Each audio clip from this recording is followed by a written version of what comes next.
观众朋友大家好，欢迎收看基本嘅复习类类嘅节目。大家有发现冇？睇你嘅年纪越来越大时候，大家会发现，系咪有啲东西啊？你讲嘅时候要唐冇讲清楚。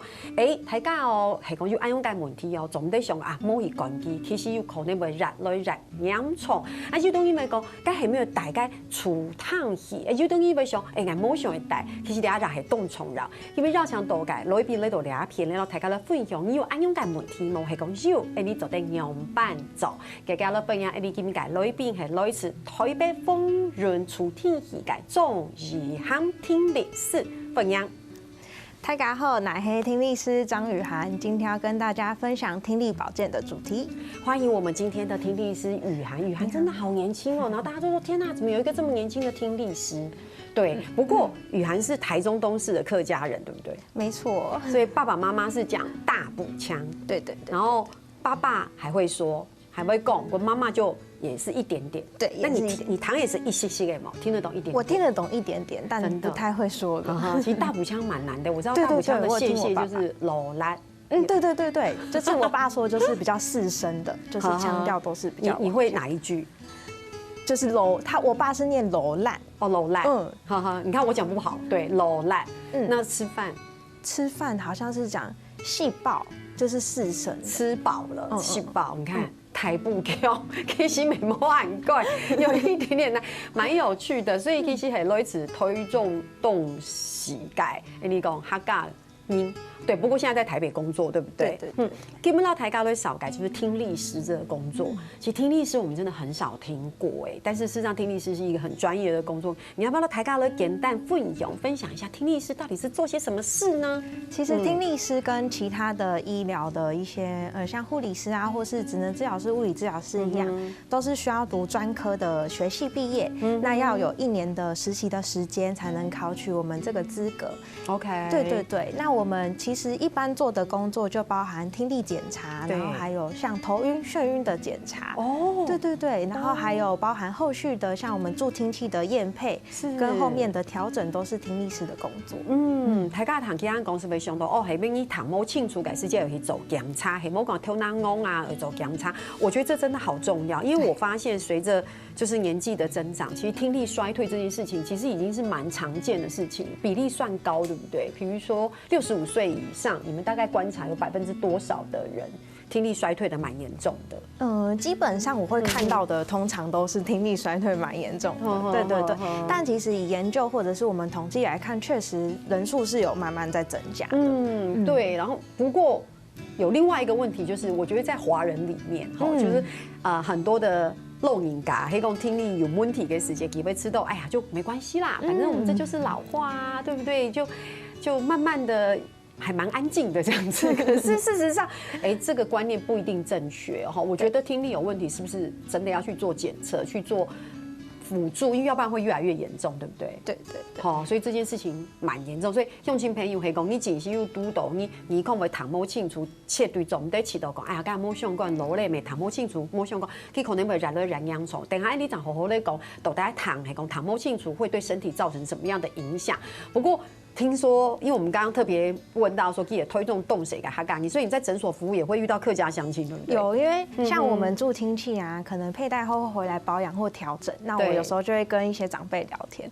然后有一次就发现，就是长辈他是苗栗竹南那边的客家人，对，然后他们就很开心听到我也是客家人，都会跟我分享他们家乡的事情。对，只可惜不能以流利的客语。没错，他们口头动口也没有办法真的很流利去沟通助听器，因为真的很多专有的名词。不过我觉得这就是人不亲土亲，我觉得客家人很有趣，对，就会觉得好像我们都是像好像快变成同乡一样，有没有？就会突然觉得很亲切。不过讲到俩也是这，你老台高的分享也是，就说其实听力这件事情，如果有一点点开始衰退，千万不要忽视。那台高没有起头讲，嘿，讲你走过空田检查，听力好像只是。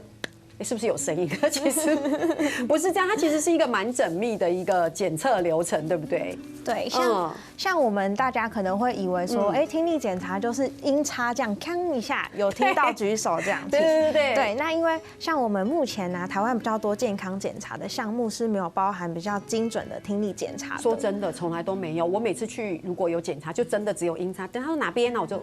对，然后他说好，我心想说这只是看我有没有整个很严重的。对对，它就是医师拿来筛检说听力有没有一些比较严重症状的。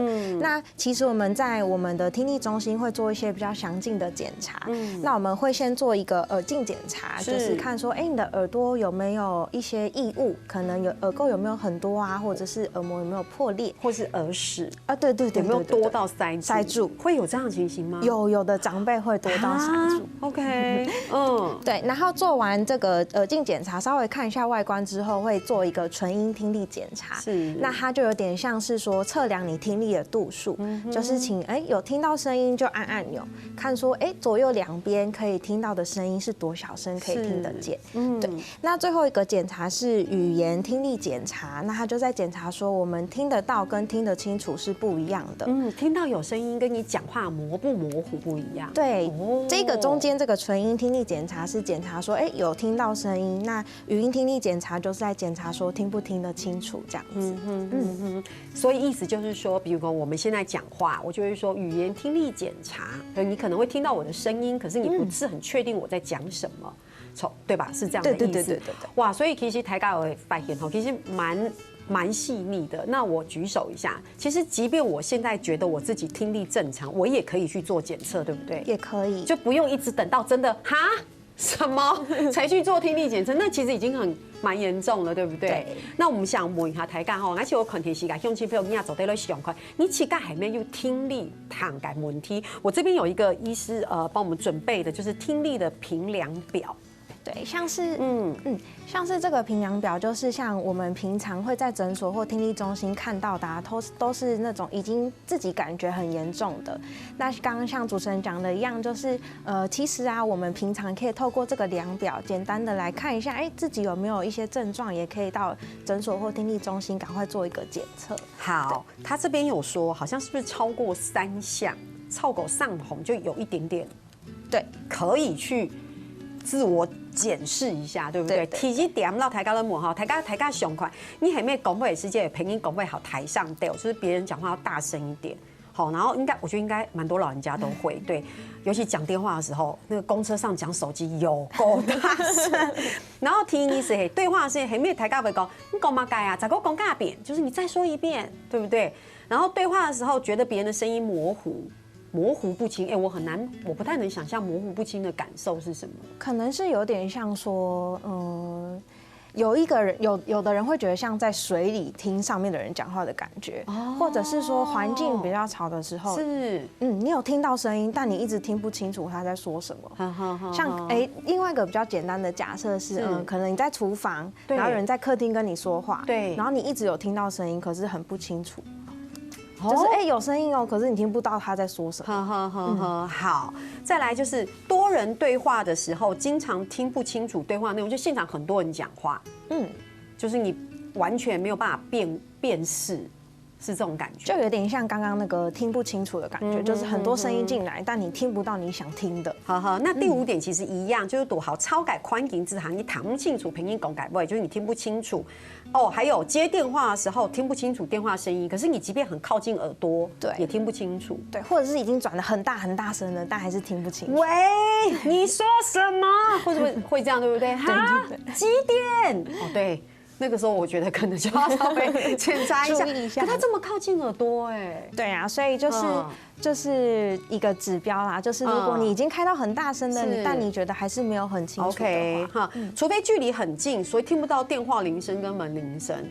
哇，这很严重了，对不对？对，算是比较严重。躺斗田把上，然后身边人经常跟你抱怨你开电视很大声，这个很常见。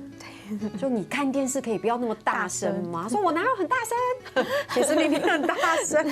OK， 好，这个第9特别讲一下，就是你会有嗡嗡嗡的声音，可是我以为这是耳鸣对，它就是耳鸣声，但是耳鸣也是听力减损的一个症状。应该说耳鸣有其中一个成因，有可能是听力损失造成的耳鸣，不一定是听力损失，但有可能是对。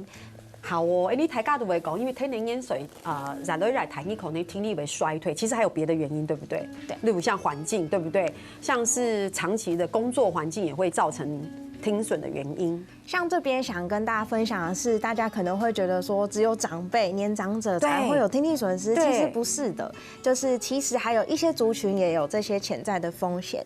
那第一个呢，就是我们蛮常看到的，就是大家会在搭捷运啊，或是搭火车通勤的时候，会长时间戴我们的耳机，而且年轻人，对，几乎全部，对。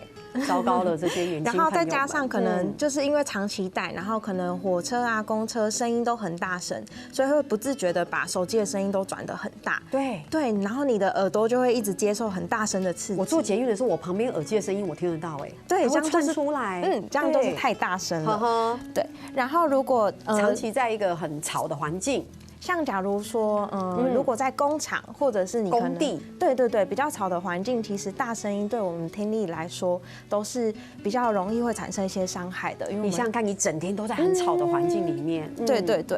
然后像有一个比较常见的是掏挖耳朵，这个我真是太惊讶了，这是应该不小心挖到不该挖的地方，就是可能耳膜什么的，对，太大力或太深，可能会造成我们耳道会发炎啊，或是耳膜有一些破损。所以真的不要自己乱挖耳朵。对。好，最后一个是精神压力，像我们现在人压力很大，可能睡眠不足啊，对，那可能会造成可能会有突发性耳聋的发生的机会，因为像我之前有一个同学，他也是我们实习的时候压力很大，然后他就是突然有一边耳朵就听不见了。在你们那边实习压力很大，突然听不见，对，他就突然压力很大，然后就突然耳朵听不见了，但。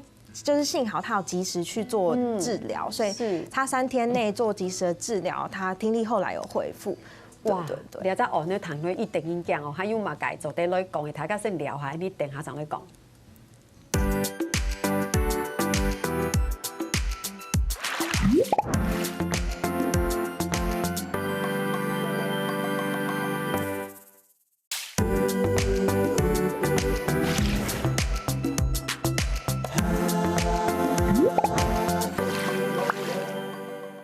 东方宇宙的绕墙头，你该谈第4种是他们那个节目地图，让大家来分享吼，恭喜财位。我觉得其实听力的减损，就像身体的任何一个部位，随着年纪都会退化嘛，膝盖呀，对不对？然后体力呀，对不对？骨骼啊，任何这是很正常的。可是我觉得很多的人因为听力的这个衰退，我觉得不是很愿意去做检测或者是佩戴助听器，因为就觉得好像还是可以做任何事情，还是可以吃饭、睡觉、爬山，就不太影响生活。可事实上影响是很大的。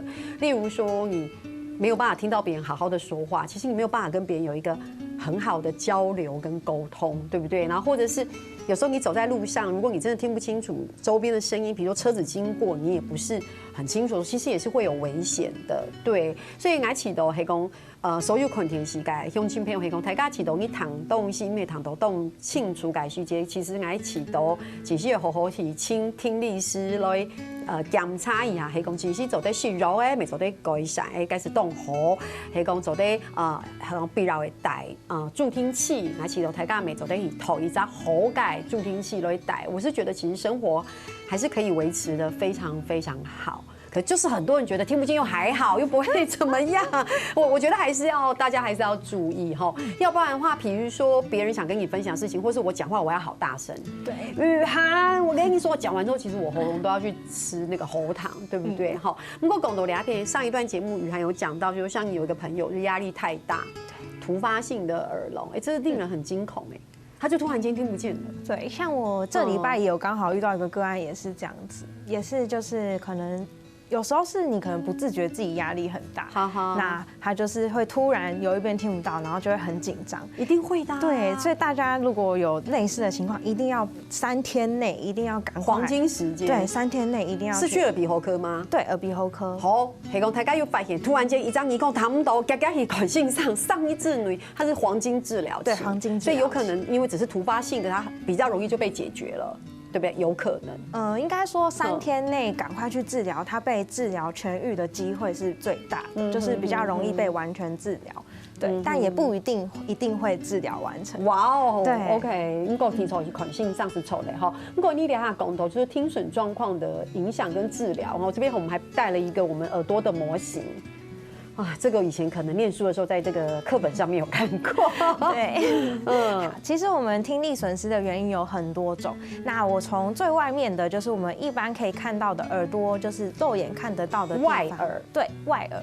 那外耳啊，可能造成听力损失的原因，可能是你的耳垢太多了，堵住了。这蛮好的，只要挖干净就好了。对对对，那或者是说你外耳道发炎，或者是耳膜戳破了。那像是如果是外耳的状况的病症的话，通常是可以透过药物或手术治疗完全根治的。那我们慢慢的到里面呢，如果是中耳，像是有的长辈以前比较流行会中耳积水，或者是中耳炎。或者是所以我现在看到白白那个圆圈圈，其实就是耳膜，对不对？对，白白这个是耳膜。那如果说游泳游那个水跑进去，就是大概就积在那附近嘛？不是游完泳的时候会有点听不清楚，因为里面有积水。那个积水是积在外耳道这边。对，一般来说耳膜如果没有破裂的话，是不会冲进去的。明白。那如果是中耳炎，刚刚讲的中耳的症状的话呢，部分可以是透过药物跟手术得到部分的改善。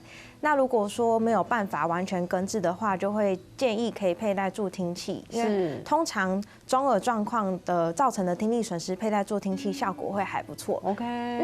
那接着呢，往里面就是到我们内耳的部分了。好，现在看到白白那个圆圆翘起来的。对，然后再往里面就是神经，往里面就是神经，然后再接着大脑这样子。那内耳的部分呢，比较多就是长辈的退化性的听力损失，或者是说刚刚讲到的噪音在比较吵的地方造成的听力损失。那这边的损失呢，内耳的部分是透过打针啊、吃药这些都不会得到一些痊愈的，就是它伤害就已经伤害了。那这边的话就是建议大家，如果有发现是内耳的损伤的话，可以及早佩戴助听器，避免我们的神经跟大脑继续的损伤。很好哦，我觉得那个。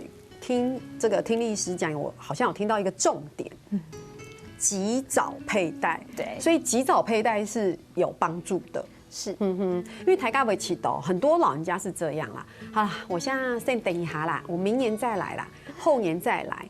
他就觉得有差吗？没有差别啊，反正我现在听不见，我5年后再戴就好。可是其实有影响，对不对？对，它就是有点像是说，可以想象说，假如说，耳朵也是一个器官嘛，那如果你不经常的使用它，它会以为说，哎，你没有要用，我要去冬眠了，对，它就再也不起来了，就再也不用了，对，所以就是要及早的，就是给予神经跟大脑一些，对，给予刺激，让它不要一直退化的这么快。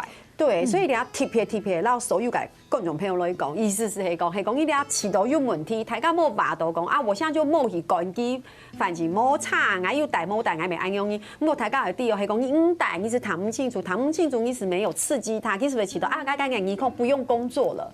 就是我听力不用工作，然后5年后你以为5年后咋个戴就没有用？我不是说那种没有用，就是说它就其实更严重了，就是它带来的效果跟更严重，对，就比较没有那么的好这样子。哇，所以其实大家谁到台大讲，真的不要想说等等再说，趁它还可以有功能的时候，要持续的让它工作。对，就是这样。看这个好重要。不过讲到俩片是，因为说真心戴助听器，大家会觉得麻烦。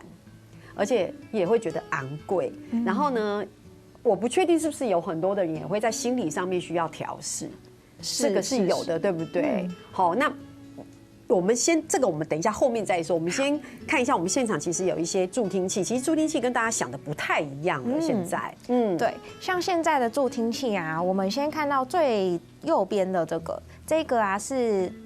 大家可能比较传统，或者是大家对助听器的印象都是长这样子，就是外观上是比较大，然后很明显的。那其实啊，现在这一种的助听器比较常会在听力很重的人，或者是说是小朋友才会佩戴这种外观比较明显的助听器。很重的意思就是比较严重。对，就是如果以听力学的检测，刚刚讲的听力图的标准来说，就是重度以上的才会考虑使用这样的助听器。对。那如果是现在目前比较多的会佩戴这种微型耳挂型的，大家可以看到，其实它戴上去之后很不明显，它会被耳朵完全的遮住。对，像是我们现在有头发黑色的嘛，那会把它盖住，人家只会看到一条线。甚至有的人不以为是头发，对，或不仔细看，根本没有发现你有佩戴助听器。但是，它必须不能太重度的，对不对？是这意思吗？对，就是不能到重度以上或极重度的。对 ，OK， 所以係講有問題咧，唔講唔係貼平氧蟲嘅時候在帶咧，對，唔會到明顯 ，OK。对，那如果要再更小的话，我们有这种就是完全直接塞到耳道里面的。那这一排呢，它的外观不同，那它也会影响到它一些使用的一些功能。对，那最小的那个也是不能太严重的人佩戴。对，它适用的比中间这个还要轻，就是说这个要听力比较轻的人才能使用。所以係講呢啲哈，因為期限穩定，你下去佩戴的話，可以戴比較小的。对，然后在它变得更严重之前，免得你係講，我發現有很多人去佩戴的時候就已經是很嚴重了。对，或者就是如果它已经很严重，或者是说它可能是突发性的耳聋，可能程度比较重的话，可能就会选配这个。会不会也有很多人是他真的很严重了，他才去看医生？我觉得以前应该比较多，现在慢慢的大家健康意识有慢慢逐渐提升，或者是可能儿女啊会一直鼓励长辈对来做检测跟试戴，所以目前我觉得慢慢的比较多人可以慢慢的接受了。可是有很多的这个佩戴助听器的人，他会说他戴了之后觉得好吵。对。这个是蛮常在我们听力中心会遇到的状况。那其实这可以归纳成2个原因。第一个原因可能是像我们助听器除了外观之外，它也有功能上的差异，才会影响到它各种不同的价格啊等等的。对，那第一个原因可能是他选择的助听器不适合他，就是它的功能并没有对应到他的使用需求，可能他的工作环境是很复杂的，他有在上课等等的，他就需要用到功能比较复杂的助听器，所以他才会觉得说，他可能他需要的功能很多，可是他配的助听器功能很少，他就会觉得说，这个助听器带来的效果不好，会觉得一直有沙沙声等等的。那第二个呢，主要是跟就是个人的一些听力状况有关系，像刚刚有讲说，如果我们内耳啊，就是里面这个部分一直拖，没有去做一些处置的话，我们的大脑跟神经会一直退化，那退化就会影响到我们戴上助听器的效果。就是假如说我们走路啊，或者是抽卫生纸都是有声音的，那可能他已经好久没有听到抽卫生纸的声音，对，然后他会分不出来那个是卫生纸的声音，他会觉得那是杂音，所以就会觉得助听器好吵，或者是他会说好大声，你们走路好大声，其实是因为你太久没听到了声音了。OK， 就这2个原因吗？就是主要是这2个原因。对，所以其实这也是为什么动豆感应跟一开始大家做烫戏，改时间是为起头讲啊，因为大家灌木台上，灌插木台上，夯路台上，每个东西都台上。其实像雨涵听力师讲的，该系可能系因为你动球改事件。都没有听过这些声音，那是可以适应的吗？就是可以适应，然后可以有一些技巧，就是你听到声音的时候，赶快去看说，这个杂音到底是什么？像现在可能有音乐的声音，听一下，是什么声音？是走路的声音吗？是卫生纸的声音吗？对，我觉得这本来就要是有一个适应的过程。够多俩狗肠地图其实不怕音，用伴来填修。带除烫体感应体土狗俩团狗肠其实也是很重要的，也就是说你要如何协助你的身边的朋友或是你身边的家人，如果戴助听器，它其实是有一个过渡的过程。对，你要给他一段时间，然后告诉他，就像刚刚雨涵讲的，这是卫生纸的声音，然后他还是可以适应的。都在用嘛个技巧，大家是聊下，你等下长总在讲。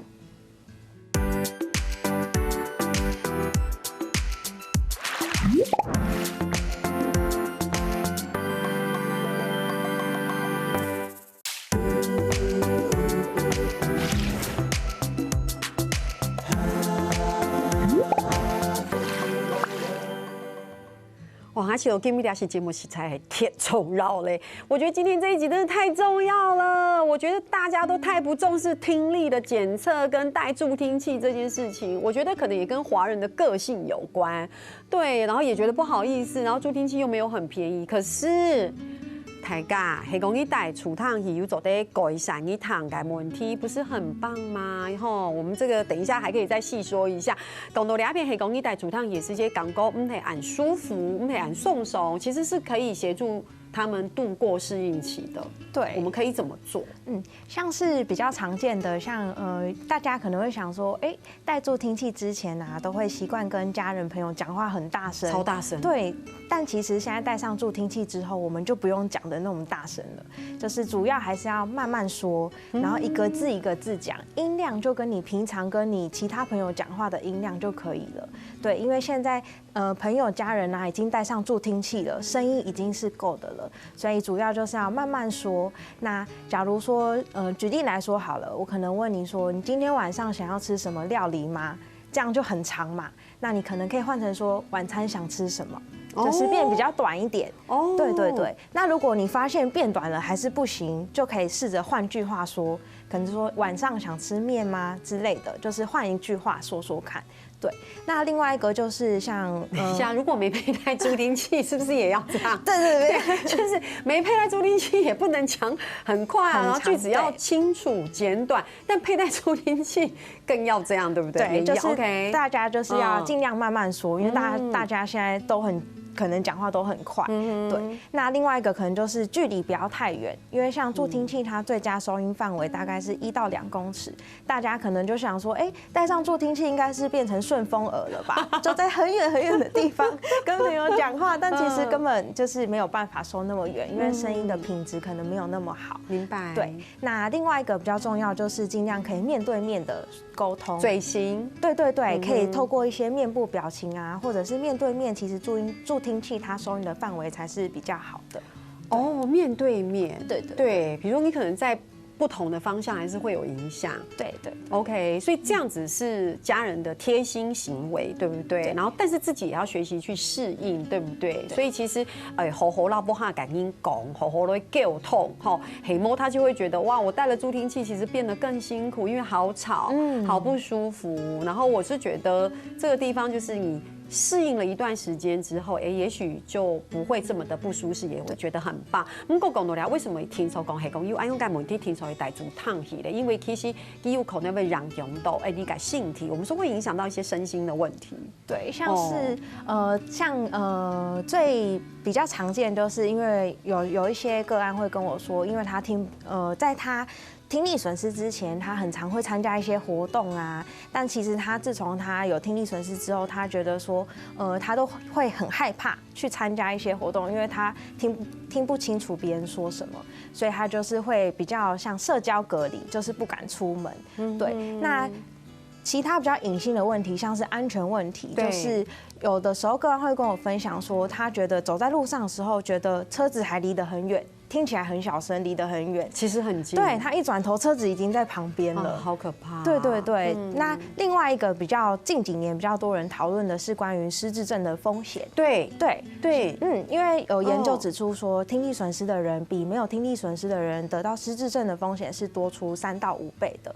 对，所以才建议大家说，如果有发现刚刚那个量表，或者是说有觉得自己有听不清楚的状况，可以及早做一个听力的检查跟处置，这样是听力的检查，大家不是想讲哇，然后去到 no boy 去做安用改检查。你看你填充有一个很神秘的黑色箱子，你刚拿出来的时候，我还以为是什么007什么的，可这个就是我们可以到府服务是吗？没错。所以我可以不用出门，对，我可以请你来我家。对，但太棒了。但是这个服务啊，就是我们听力中心想说，就是有一些长辈可能他比较不方便出门，对，那我们就会带着听检的设备到就是长辈的家里去帮忙做一个听力检查。那一般像刚刚讲的听力检查，它其实都是需要在一个隔音设备里面做的。对，它是很像一个电话亭的感觉，是进到一个隔音设备里面。是。对，那像到府的话，我们就是带着这组设备到家里，然后就戴上耳机，跟刚刚说的一样，听到声音就按钮做一个检查。所以你的意思是说，如果等一下录完影的时候，我也可以用这个在这个摄影棚做听力检查，是不是？可以。你看我在这边一直宣导台港黑工汤。提了有马改问题的时间，勇敢去做检查。其实我现在看到他的时候，我突然有点紧张，我很担心。待会雨涵就说：“你其实有轻度的或中度的这个听力的问题。”我这边有一排助听器，所以其实真的，所以你说他们有一些心理上面的障碍是对的，因为你还是会有点紧张，对，会有点害怕。所以这会很重吗？你这样子提着 OK 吗？就是我还会再带一个行李箱，然后用拖的。OK， 很像出国那样。对，很像出国的。你一个人去就够了。对，一个人去就够了。所以如果说对方是没有电梯的大楼，你也是11楼你照爬，对不对？对。然后老公寓才会这样啦，老公寓不会到11楼，大概5、6楼，5楼就很高。所以你到服务这样的频率很高吗？我的话差不多1个礼拜会有1到2次。那做一次这样的完整听力的检测要多久？一般来说是大概15到20分钟左右，主要还是看个案的反应。如果他反应很快，或者是反应是听得懂指示的，就是他反应是非常正确的话，做的就比较快。我不知道，因为像视力会这样嘛。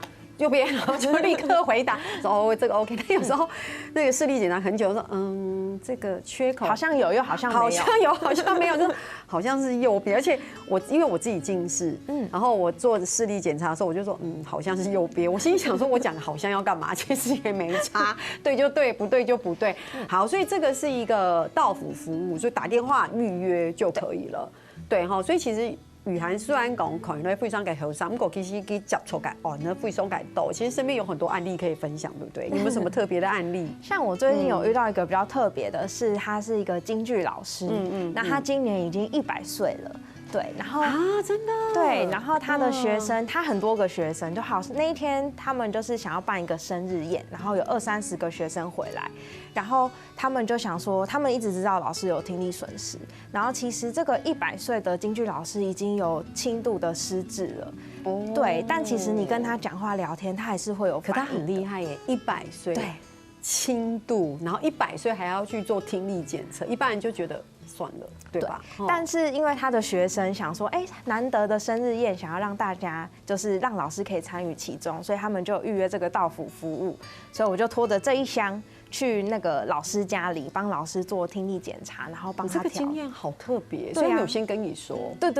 哦，所以你那天就一副这种姿态，然后去人家的生日宴，但是我没有穿这个啦，因为我想说。但是因为我想说会吓到人家，所以我就是比较便服的方式，对去，然后帮他们调整。这样老师开心吗？老师很开心真的。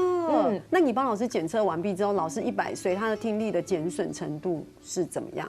是算很重，因为这个老师他就是比较特别，像他是有稍微轻度失智，所以他比较没有办法配合我很明确的，很明确的，所以我帮他调的大概是落在中度左右的听力，才中度，对，所以听力损失跟年龄其实没有一定成正比。是，那偷问一下，就是你遇过最年轻的，不是那种天生的哦，就是不有些人是因为出生可能天生的发育的问题，你遇到最年轻的案例是？我遇到最年轻的案例不一定要重度，就是你觉得已经有轻度的也可以。是高中生。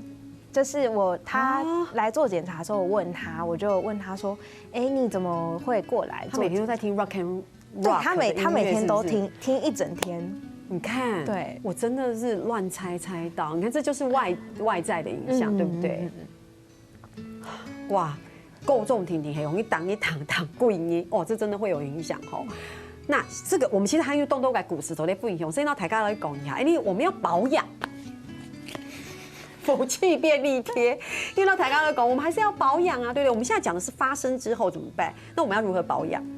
像刚刚前面有讲到，就是大家现在都很习惯听耳机嘛。对。那如果你真的很想听的话，有2个建议，第一个就是声音不要开得太大，就大概是落在中间的位置。我就是要听很大声，我才有摇滚的感觉啊！你叫我怎么摇滚？那如果你要听很大声的话，就是时间听短一点。OK， 对，雨涵真的很可爱耶！我还以为他会说啊，对，听短一点好吗？听一首歌就好了，然后不要听太长。那如果说音量设置在中间的话呢，就会建议说，大概听半个小时就可以休息5到10分钟，让你的耳朵就是休息，对，休息一下。对，那还有刚刚讲到的，就是说你如果工作的地方很吵，可能在比较工厂啊，或是工地噪音比较吵的话，建议可以佩戴耳塞，就是隔绝掉一些噪音。这很重要哎，对，这很重要。对，因为那种你知道，每天你想想看，一天没感觉，如果你一整年都读安永改宽营地哈，其实你的那个减损是慢慢的，对，就一直在衰退。所以这就是保养的方式，对不对？对，2种。所以其实讲来讲去，其实是讲因为习惯戴耳机听音乐的，真的要多注意，除非说你是工作上还讲你走谁的需求，因为其实像媒体产业，我们常常要戴耳机去检测，包括。你知道做音效的走进狗改音，对不对？然后这件事情是大家还有包容，我觉得让耳朵休息，对不对？然后晚上就真的让它好好的休息。其实你还好，大家袂讲，大家有讲到除汤里其实异轨，其实我们是可以申请补助的。对，来，最后30秒，简单的跟大家分享一下。好，那申请助听器补助啊，其实最重要的是要先拿到残障鉴定的资格，就是你要拿到听障手册。是。那拿到听障手册之后，我们才可以去申请核定。对，核定公文，那你可以去买助听器，也还可以核销。其实这中间有很多细节，哈，其实系讲大家有兴趣，咪就得送名去看，哈，今日只是东方，伊就得绕墙道，以含来到节目地图啦，大家来分享，希望讲你也是个节目本大家个生活动态，唔管是重要嘅事情係講談，如果有問題正式我去款線上吼，今次到了，謝謝雨涵，謝謝，感謝，好，等下咧邀請你嚟鄉親朋友咧做論壇了。校群福利類咧節目嘅鄉親朋友，我記得去到呢個免數咧傾站哦，還有填入客家電視嘅 YouTube 頻道，也記得留兩個影片分享出去哦。